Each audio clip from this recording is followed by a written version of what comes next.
In this slide, we are going to study about corrosion and rusting. The word rusting you are familiar with. Rusting is a term that is used for iron articles when they combine with atmospheric oxygen and moisture, that is water. So if air has got moisture and oxygen is always there, moisture is also present, and the iron article is exposed to these two conditions, it undergoes rusting, or it results in the formation of a layer, reddish colored layer of ferric oxide, that is Fe2O3 H2O. This is the formula of rust, that is Fe2O3 H2O. So this reddish colored layer is formed on the surface of iron. Now we won't consider this rusting of iron to be a desirable reaction. We do not generally want rusting of iron to take place because it lessens the life of the iron articles. We know that iron is used extensively in making bridges, buildings and ships and various other big structures. So if this iron is rusted, the life of the monuments or the various big structures is going to be lessened. So rusting is not a desirable reaction, and so we want to prevent the iron articles from getting rusted. What are these methods of prevention? We will study in metallurgy lesson. Corrosion is another word that is similar to rusting, but it is same as rusting rather, but it is only used for other metals or alloys which are used, which are undergoing oxidation or which are undergoing rusting. So like copper we have got, or aluminium we have. So these metals, when they undergo oxidation and result in formation of a layer over them, that process is referred to as corrosion. So rusting and corrosion are same, that is the metals are undergoing oxidation process. They are combining with oxygen. Here you can see iron is combining with oxygen and water and resulting in the formation of rust. So rust is formed by electrochemical reaction. So the reaction that takes place and that results in the formation of this rust is an electrochemical reaction. Here you can see an iron article has been shown and a droplet of water has been given, and there are two areas which are created on the iron article. One is cathode and the other is anode. Now we have to study these cathode anode reactions, and we will try to understand what these reactions are. So the first reaction that is taking place is iron is oxidized to Fe2 plus or ferrous iron in the anode region. So here we are going to take into account the loss of electrons is called oxidation and gain of electrons is called reduction, concept of oxidation and reduction. So we know that loss of electrons is oxidation and gain of electrons is reduction. So with respect to this, we have to understand rusting. Iron being a metal has got tendency to lose electrons. So iron is oxidized, that is, it is undergoing oxidation, loss of electrons to ferrous iron in the anode region. So this is iron article, atomic state have been shown. This is atomic state. Now this atom of iron has lost 2 electrons. On losing 2 electrons, it gives rise to Fe2 plus. 2 positive charge will increase and 2 electrons will be given away. So loss of electrons is oxidation. We have abbreviated as LeO. Second reaction. This is going to take place at the cathode. Oxygen is reduced to form water in the cathode region. Now, oxygen is a non-metal, so it has got tendency to accept electrons, so it will undergo reduction. Gain of electrons is reduction. So oxygen is going to gain electrons. So we have a reduction to form water at the cathode region. Now the oxygen, molecular oxygen from the air combines with hydrogen and it results in the formation of water. So we can even consider it in terms that oxygen is combining with hydrogen and gain of hydrogen is also reduction. But oxygen being a non-metal has tendency to accept electrons, so one atom of oxygen accepts 2 electrons. So 2 atoms of oxygen will accept 4 electrons. So we have shown 4 electrons. I hope you have understood this. One atom of oxygen needs 2 electrons. So 2 atoms will need 4 electrons and therefore 4 electrons. So this results in the formation of water. So gain of electrons is called reduction. We have abbreviated it as GER. Gain of electrons is called reduction. So I guess you have understood up till reaction number 2. What we are studying is the rusting of the iron article. Now let us go on to the third equation. What does it have to tell us? Now in this third reaction, we have taken the ferrous ion that was formed in the first reaction. So we have taken the ferrous ion, Fe2+. Now this Fe2+ loses one more electron. On loss of one more electron, it develops one more positive charge over it, and therefore we now get the ferric ion or the Fe3+ ion.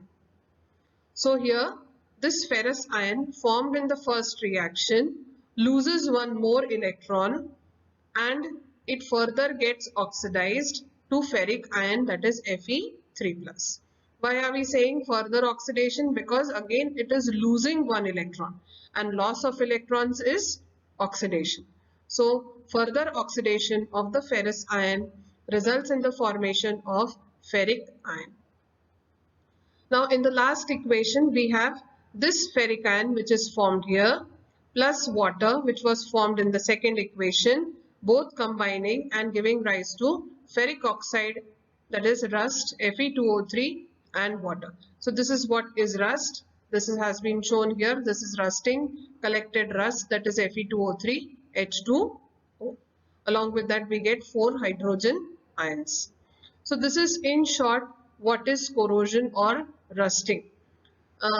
If we have to define rusting, then rusting is a slow process of decay and destruction of metals because of moisture, oxygen and acids.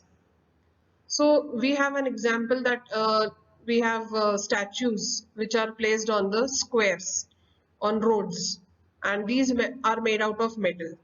But what happens is that during early monsoon showers, the sulfur dioxide gas that is present in the air combines with the rain and it results in the formation of sulfurous and sulfuric acid, and it comes down in the form of acid rain. So this acid rain, when it falls on these statues which are made out of metals, they start corroding them or they start rusting them. So this is what is in short is rusting. I hope you have understood this slide. Whatever reactions are given over here are given here also, and I hope you have understood this. And if any reaction if you have not followed, we can always discuss it in the live session. So let us go on to the last topic of the chapter, that is rancidity. Coming to the last topic of the chapter, that is rancidity. Rancidity is also oxidation of specific foodstuffs like fats and oils. At home we use oil or even ghee for frying certain foodstuffs.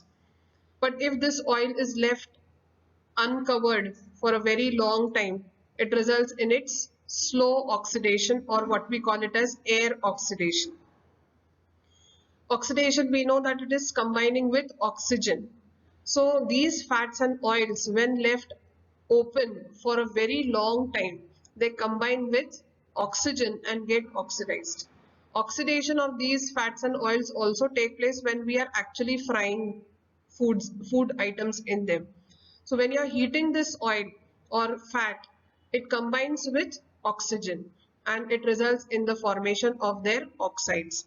Now this oxidized oil or fats, they start giving you foul odor or smell.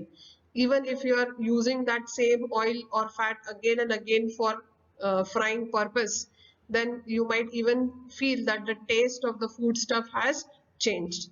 Now this happens very commonly when we purchase these fried food items from roadside vendors. They have got a huge big utensil in which they whole day they are frying various food items.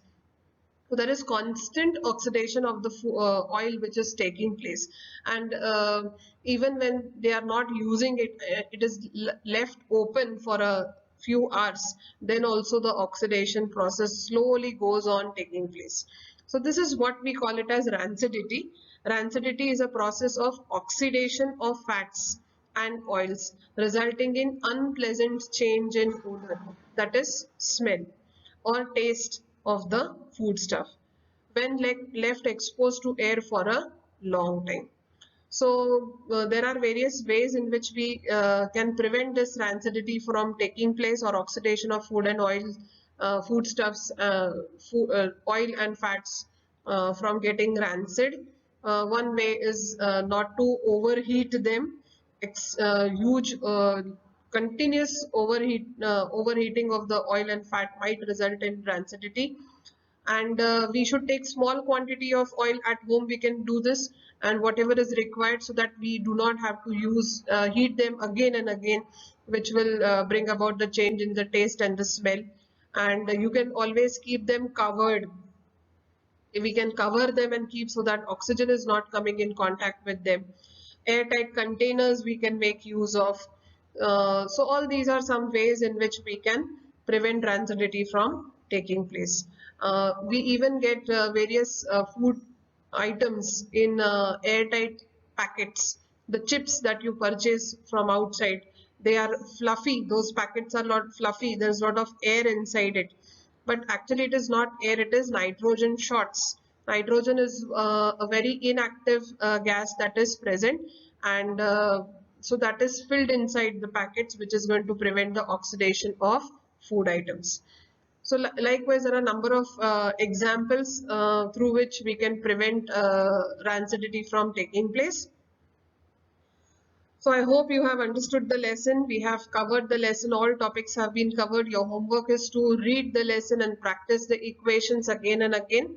And if you have any doubts, you can come up with the doubts in the live sessions. So thank you for now. Let's meet on the live session.